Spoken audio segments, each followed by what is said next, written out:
The heart of our agreement is a commitment to using lethal military force to destroy the sinister cartels and terrorist networks once and for all. We'll get rid of them. We'll use missiles. If you want us to use a missile, they're extremely accurate. Boom, right into the living room.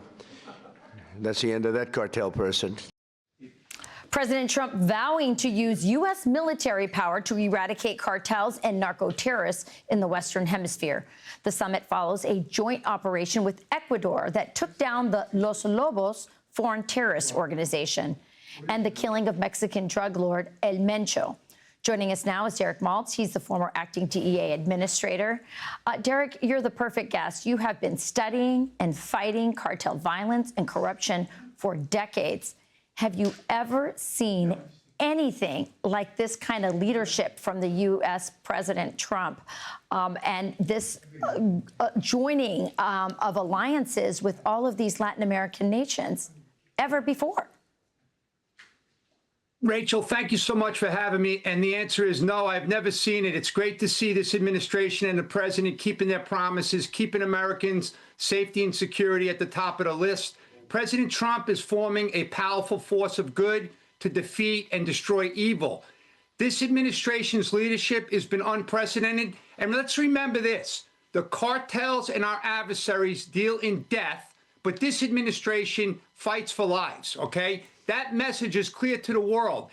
Pete Hegseth, Marco Rubio, the president, the vice president, they've been really clear they're not going to tolerate the death and destruction of this country, right? This battle that we're in with the Chinese criminal networks and the cartels requires all expertise, all capabilities, and all authorities to defeat this enemy. Hey, Rachel, let me just give you a couple of quick stats. Just recently, the law enforcement community has been working so hard. 628,000 carfentanil pills seized in California. That's 100 times more potent than fentanyl. Just recently this week, record amounts of meth seized in Washington State with fentanyl. California, 2,700 pounds of meth. And this dangerous lab in our backyards, conversion labs in Georgia. But the point is we're on track now because we're using law enforcement domestically to decimate these cartels.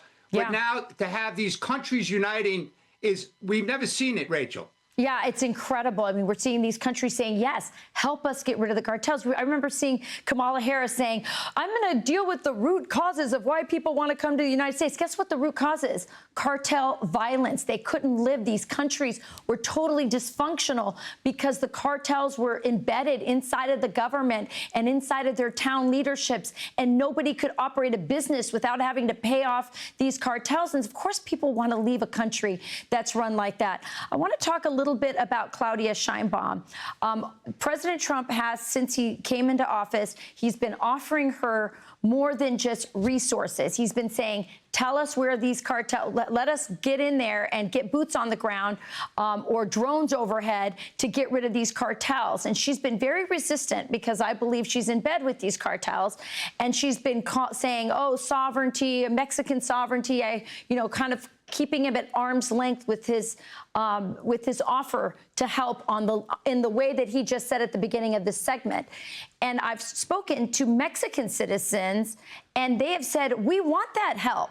Our country isn't sovereign. It's run by cartels.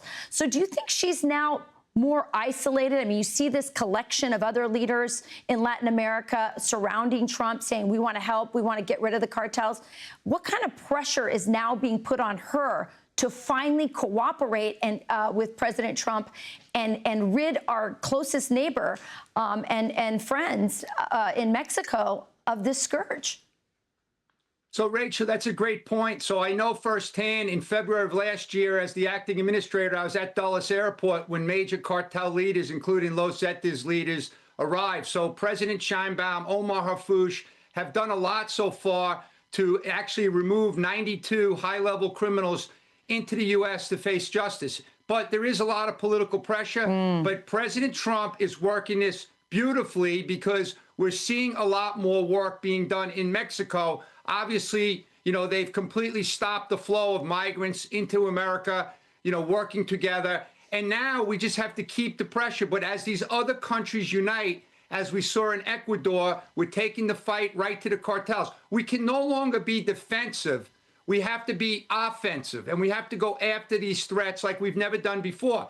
So I believe that things are right on track, not only with Mexico, but Colombia is another one. Yeah. Let's not forget about the massive production of cocaine in Colombia.